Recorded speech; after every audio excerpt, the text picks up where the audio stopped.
Alright, Shalom Malakiam. First and foremost, I want to give all praise to Yahweh, Bahashem Yahushai, Bahashem Kakadash. Double honors to the apostles and elders of Great Men Stone. Peace and salutation to all the Akira there that's doing the work in sincerity, charity, with humiliation all across the four winds. To you a salute. This is the brother Yahshua from the GMS Bahamas Camp back at you with a brief lesson. And the topic I want to title this lesson, Bombardment. Reason being, we in some trying times now. You know, we inside the year 2023 now. You know, and technically we know the new year don't start until about March, April, but according to the heathenistic calendar, we in the year 2023, and this year is gonna be a heavy year of letting go, right? But why I title it Bombardment? You know, according to 1 Peter 5 and 8, the precept I have on the scripture, be sober, be vigilant, because your adversary, the devil, as a roaring lion, walking about seeking whom he may devour, right? And as a roaring lion, we know when a lion hunts, they hunt in packs, right? The pride of lion, they hunt in packs, and when they have a large foe, you know, they overwhelm it with numbers. When you think about it, when you're inside this troop, you know, and you're spiritual and you're walking in faith, you are a large target for the adversary. You are a large target for the devil, right? So when he sends his spirits forth to attack you, he's sending one after the next, after the next, after the next. He bombarding you with it, trying to bring you down, you see? But your faith have to be steadfast in this truth. Because if you ain't steadfast in this truth, you will succumb to the spiritual attacks and ultimately death. You see? But the Most High take the spirit away from you. So you have to be mindful of these things. You see? The lions, you know, in this sense, are the spirits, you know, sent to attack you. Right? And you are the prey. You are the prey. So we have to remember to be vigilant in these times and don't succumb to the bombardment from the adversary. Read that precept again. Be sober. Be vigilant. You know, and to be sober-minded is to be not that you drunken with wine, but don't be drunken with that spiritual wine either. You know, to be sober is to always have a level head on your body regardless of the situation you're in. Be vigilant. Always be aware as to what's going on around you. Be occupied in prophecies. You should never not know what's going on in the world. You see? You have to be vigilant in the times. You see? And amidst when each trial and tribulation hit you, when one trial hit you, then when you get over that, another one. And before you even get over that one, the next one land on you. You have to be patient. You see? Because the book of James says, the trying of your faith worketh patience. You see? So, and be patient when you are changed to a lower state. That's Sirach chapter 2. My son, if thou come to serve the Lord, prepare thy soul for temptation. You see? So we have to always bear these things in mind.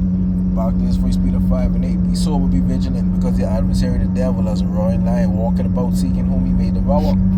You see? He ain't say he running about, he say he walking about, so he taking his time. You know, he taking his time walking through, seeing who he can take. So everybody can be tried in these times. You see? And don't let these trials and tribulations what you going through take hold of you.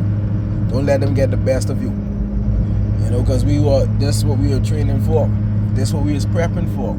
This is what we is praying to the Most High for strength for. You see? Verse 9 says, whom resist steadfast in the faith, knowing that the same afflictions are accomplished in your brethren that are in the world. You see? So you have to remain steadfast in the faith. That's the only way you could resist them. Because all of us going through it. You know, I going through it. You know, the brothers going through it. The brothers in Babylon going through it. The brothers all over the world going through it. Even people in the world going through it. You see? But what separates us from the people in the world is our faith. You know? Forget that.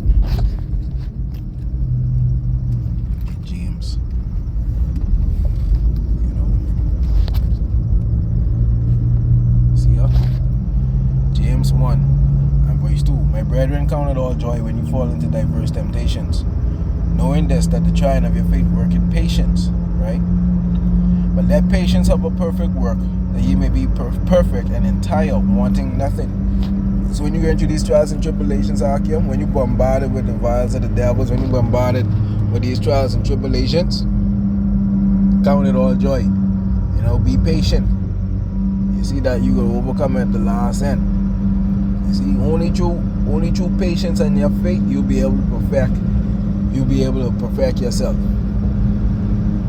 And if you feel like your faith start to waver, verse 5, if any of you lack wisdom, let him ask of Yahweh, that giveth to all men liberally, and upbraideth not, and shall be given unto him. You see, ask the Most High for strength, ask him for wisdom, ask him for more patience, ask him to make your faith steadfast. Verse 6 say, but let him ask in faith, nothing wavering. So when you ask the Most High for something, you gotta mean that. Don't say, oh, you weren't sure if he can get you. No. Ask with confidence. Know that when you ask the Most High for it, he can bless you with it. For he that wavereth is like a wave of the sea, driven with the wind and tossed. For let not that man think that he shall receive anything of the Lord. So if you ask the Most High amiss, if you ask the Most High for something and you don't believe he can get you, you won't get shit. You see? You won't get nothing. So Akim, you know, be mindful of the trials and tribulations and the impending trials and tribulations. What you're going through now is a far cry from what you're going to go through the rest of this year. And continuing on, it's only going to get worse from here. But again, although the times get worse, your faith must get stronger. You see, prepare yourselves to lose things that you held near and dear, regardless whether it's family, you know, whether you have a business, whether you know you had a favorite animal, you know. So prepare to lose these things, you know. But with that, I want to give all praises to Yahweh Bashim Yahushai, Bashim Akar Kadash. Be encouraged, Akim. Shalom.